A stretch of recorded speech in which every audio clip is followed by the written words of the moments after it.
Hi everyone. In this video today we're going to be covering the GTU frame adapters. Some generators will require you to adapt your frame in order to install the Gen 10 clamp.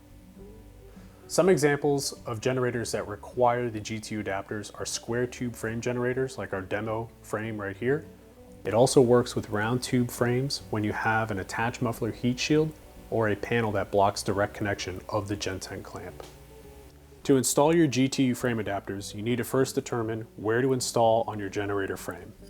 To do this, you will either measure 9 inches down from where the gas tank meets the frame, or you will place the top screw hole half an inch below the lowest electrical outlet.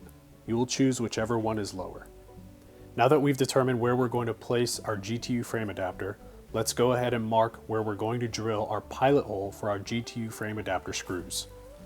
We're going to place the top screw hole at the 9-inch mark on our generator frame.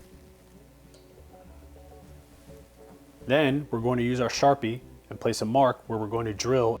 We will place 2 screws opposite each other, one on the right, one on the left, with one being on top and one being on bottom. For our pilot holes, you will need a drill and a 5/32 drill bit. Now that we have our pilot holes, we can screw our adapter to the frame. You can use a flathead drill, an 8mm wrench, or a socket depending on your frame.